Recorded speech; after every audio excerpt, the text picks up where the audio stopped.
एक था जो विकेट के पीछे से गेम बदल देता था, एक था जिसके आने से बॉलर्स की लाइन लेंथ बिगड़ जाती थी, एक था जिसके आने से हर कप्तान की सब तरकीबें बेतरतीब हो जाती थी, एक था जिसके आने से एक राहत की सांस आती थी। लेकिन वो राहत की सांस अब भी आती है, बट वो राहत की सांस उस तरह से नहीं आती जिस तरह से पहले आती थी। कि पहले आती थी कि माही है, माही संभाल लेगा, धोनी है ना, धोनी देख लेगा, मैच खत्म करके आ जाएगा। लेकिन अब जब MS धोनी आते हैं तो मुस्कान जरूर आती है, लेकिन उसके साथ एक सवाल आता है, एक चिंता आती है कि क्या मैच खत्म हो पाएगा, क्या MS धोनी इस मैच को जीत की ओर ले जा पाएंगे या नहीं ले जा पाएंगे, क्या आज इनका बल्ला चलेगा नहीं चलेगा। और वो नहीं चलता आ रहा है और हम सब फैंस बहुत कंसर्न हैं और होना भी चाहिए। लेकिन ये वीडियो सिर्फ और सिर्फ MS धोनी के बारे में नहीं है। सब लोग बात कर रहे हैं कि MS धोनी को रिटायरमेंट ले लेनी चाहिए, is this the right time, he is spoiling his legacy. No, it's not just MS Dhoni who's spoiling his legacy. It's CSK. CSK as a team, as a franchise, that 5-time champion team is spoiling their legacy right now. Because CSK is not CSKing right now. हमने ऐसा नहीं देखा है, MS Dhoni को नहीं देखा है, CSK को इतना स्ट्रगल करते हुए नहीं देखा है यार। बट धोनी जिस तरह से बैटिंग कर रहे थे, हमें लग नहीं रहा कि MS धोनी उस तरह के MS धोनी हैं। अब DC के खिलाफ जहां पर वो 10.4 ओवर के टाइम पे आ गए थे, 74 पर 5 हो गए थे, वहां पर MS धोनी खड़े थे, 10.4 ओवर पर आ गए थे और उस टाइम पे required run rate was 11 around 11 का रिक्वायर्ड रन रेट है। अगर MS धोनी और विजय शंकर वहां पर खड़े हैं क्रीज पे, तो आपको क्या लगेगा? आपको यही लगेगा कि यार मैच तो अपने हाथ में ही है, अब क्या टेंशन की बात है। एंड ऑफ द डे क्या होता है, विकेट गिरती नहीं है एक भी, लेकिन स्टिल 56 गेंदों में जहां पे 110-112 रन के आसपास चाहिए थे, वहां पर बनते हैं सिर्फ 84-86 रन और CSK फिर से एक मैच हार जाती है। MS धोनी के वहां पे मौजूद होते हुए CSK मैच हार जाती है। जब मौजूदा रन रेट जो थी, रिक्वायर्ड रन रेट 11 की थी, वहां पे MS धोनी आते हैं, लेकिन लास्ट में भी जब 2 ओवर के अंदर 49 रन रह जाते हैं, तब भी उम्मीद रहती है CSK फैंस को कि धोनी है, शायद संभाल लेगा। लेकिन वो शायद नहीं होता, शायद को ना वो अब कन्वर्ट नहीं करते हैं कि हाँ जीत गए। अब MS Dhoni, of course we can see that age is catching up with him, उनके रिफ्लेक्सेस स्लो हो गए हैं, बैटिंग में स्ट्रगल हो रही है, but nevertheless it's not just about MS Dhoni. उनके अलावा CSK की पूरी batting lineup is struggling, CSK की बॉलिंग इज स्ट्रगलिंग। बॉलिंग अगर थोड़ी अच्छी हो भी जाए तो बैटिंग उसका साथ नहीं देती है and CSK is not playing as a unit. और सबसे ज्यादा बड़ी बात यह है कि हम विकेट्स कंसिस्टेंटली गिराते जा रहे हैं। हमने अगर पावर प्ले की मैं अगर बात करूं आपसे, तो पावर प्ले में CSK ने अब तक ऐसा कोई भी पावर प्ले नहीं किया जहां पे उन्होंने विकेट्स ना गवाई हो। और वो गवाने की बात छोड़ो, अब तक जो 4 मैचेस हुए उसके अंदर से 2 मैचेस के अंदर 3 विकेट्स गिरा चुके हैं, 2 बार, एक बार RCB के खिलाफ और एक बार DC के खिलाफ। और सबसे बड़ी बात यह है कि ये सब मैचेस जो हो रहे थे ना, वो CSK के घर पे हो रहे थे। वो CSK जहां पे उनका गढ़ था, वो चेपॉक का मैदान, जहां पे उनको हराने के बारे में कोई सोच भी नहीं पाता था अपने rarest of the rare dreams में कि यार इनको यहाँ पे तो हरा ही नहीं सकता ना कोई। वहां पर जाके RCB ने 2008 के बाद पहली बार CSK को हरा दिया और DC ने 2010 के बाद पहली बार CSK को CSK के मैदान पे होम ग्राउंड में हरा दिया। Something is not right. और यही चीज मतलब सबको बॉदर कर रही है इस वक्त, बिकॉज जहां पे हम एक्सपेक्ट करते हैं कि MS धोनी की फॉर्म अच्छी नहीं है और हम चाह रहे थे कि वो रन्स बनाए, बट हमने ध्यान ही दिया कि टॉप ऑर्डर, मिडिल ऑर्डर किसी की फॉर्म अच्छी नहीं है, कोई भी रन्स नहीं बना रहे कंसिस्टेंटली। हाईएस्ट रन स्कोरर कौन है CSK के लिए अभी तक? ऋतुराज गायकवाड़। उनकी एवरेज अभी इस IPL में 30 की है बतौर टॉप ऑर्डर बैट्समैन। और उनका टॉप ऑर्डर बैट्समैन रहना, या तो वो ओपन करें या वन डाउन आएंगे, कुछ फिक्स नहीं हो रहा है, समझ नहीं आ रहा है, बिकॉज इतने सारे चेंजेस कर रही है CSK and that two is another concern. Because अब तक CSK ने 4 मैचेस के अंदर 17 प्लेयर्स खिला दिए हैं। That is not quite like CSK, because CSK इतने चेंजेस नहीं करती है, वो जाने ही नहीं जाती है। पूरे सीजन में वो 3 से 4 प्लेयर्स चेंज करती है कभी कभी।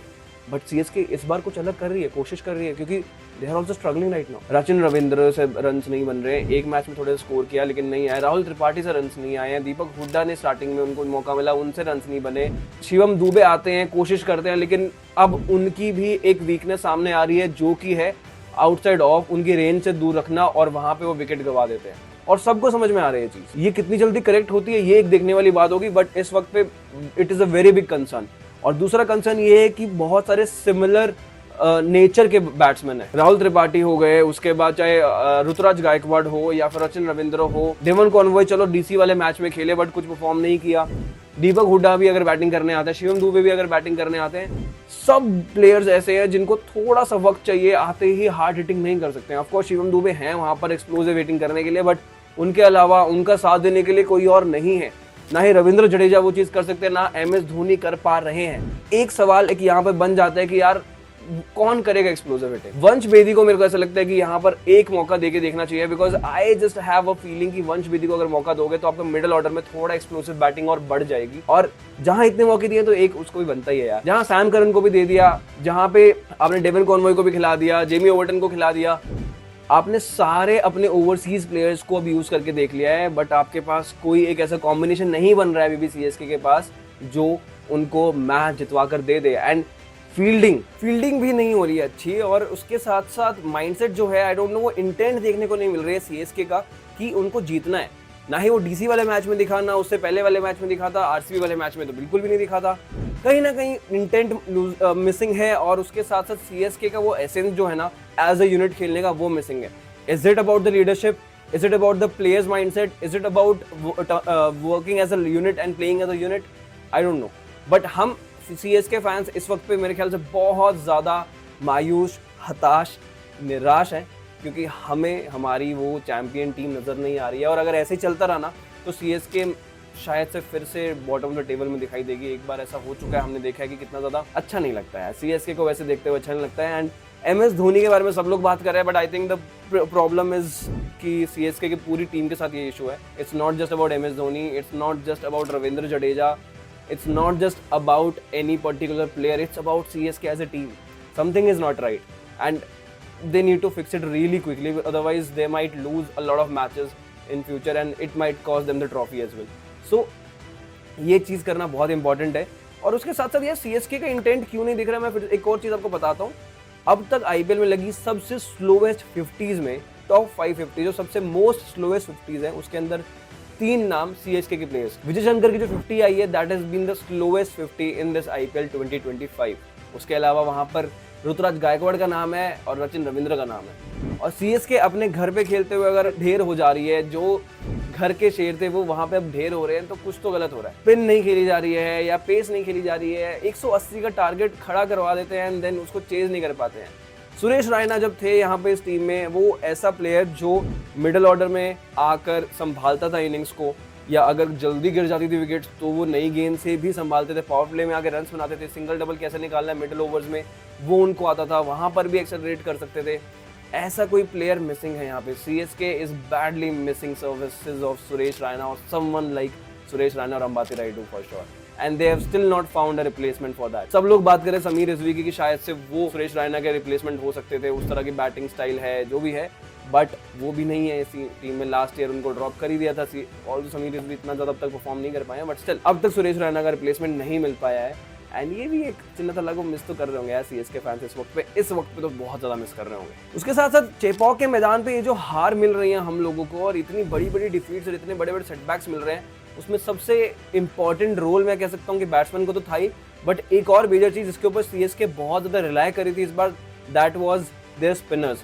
जो स्पिनर्स का जो ग्रुप है, वो तिगड़ी, द ट्रायो ऑफ नूर अहमद, रविचंद्रन अश्विन, रविंद्र जडेजा, ये तीनों प्लेयर्स जिस जगह पर हो, जिस 11 में हो, आप सोचोगे कि यार हमारी स्पिन तो एकदम सॉर्टेड है, कोई दिक्कत ही नहीं आने वाली। ये 3 प्लेयर्स जो है 4-4 ओवर डालेंगे और 12 ओवर्स में कम से कम हमारी 3 से 4 विकेट तो बड़े आराम से मिल जाने वाली है, बट ऐसा नहीं हो रहा है। और ये बहुत बड़ा एक कंसर्निंग फैक्टर है, बिकॉज अश्विन की जो बॉल्स है वो बहुत ज़्यादा अलग दिख रही हैं, बिकॉज वो बहुत ज़्यादा राइटी के सामने अपनी कैरम बॉल्स ट्राई कर रहे हैं। 90% of the deliveries are carrom balls rather than उनकी जो स्टॉक डिलीवरी है एज एन ऑफ स्पिनर, वो सिर्फ और सिर्फ 10% यूज हो रही है। एंड वहां पर कहीं ना कहीं ये देखने में थोड़ा सा लग रहा है कि ही इज नॉट इफेक्टिव। और नई गेंद से जितने अश्विन पहले इफेक्टिव हुआ करते, जो एमएस धोनी का एक ट्रम्प कार्ड होता कि अश्विन को नई गेंद से पावर प्ले में डलवाना और विकेट्स निकलवाना, वो भी कहीं ना कहीं मिसिंग लगता है। अश्विन का वो एसेंस कहीं ना कहीं मिसिंग है। रविंद्र जडेजा आता है, किफायती गेंदबाजी करने की कोशिश कर रहे हैं, लेकिन विकेट्स इतनी ज़्यादा उनको भी नहीं मिल रही हैं। उसके बाद रन्स भी उनके बल्ले से उस तरह से नहीं आ रहे जिस तरह से हम एक्सपेक्ट करेंगे एक सीनियर प्लेयर को वहाँ पर स्टेप अप करने के लिए, वो भी नहीं हो रहा है। एंड नूर अहमद अकेला बंदा कितना ही क्या करेगा कोशिश यार। उसके साथ में वहाँ पे मनीषा पतिराना को कोई साथ में नहीं मिलता है। फास्ट बॉलिंग में खलील अहमद ऑफ कोर्स बहुत कोशिश करते हैं, काफी अच्छी गेंदबाजी कर रहे हैं। मनीषा पतिराना को डेथ में किसी का साथ नहीं मिल रहा है। अगर आज मुकेश चौधरी खेले इस मैच में तो फिर मुकेश चौधरी की पिटाई ज्यादा हो गई। तो कहीं ना कहीं सीएसके का जो बैलेंस है वो बहुत डिसबैलेंस्ड है और बैटिंग लाइनअप जो है वो ज्यादा डिसअपॉइंटिंग है इस वक्त पे। And I think they actually need a really big revamp and they need to think कि किस तरह से स्ट्रैटेजी जानी चाहिए, बिकॉज बहुत सारे सिमिलर नेचर के प्लेयर्स अभी बैटिंग लाइनअप में खेल रहे हैं सेम टाइम पे। आपके हिसाब से आपको क्या लगता है, क्या चीज़ें चेंज हो सकती हैं और कौन से प्लेयर को बाहर बैठना चाहिए अब और कौन से प्लेयर को अंदर लाना चाहिए? ये चीज़ के बारे में कमेंट सेक्शन में ज़रूर बताओ और ऐसी वीडियोस देखने के लिए ज़रा सब्सक्राइब करके जाना, बिकॉज आती रहेंगी वीडियोस यार। Thank you so much.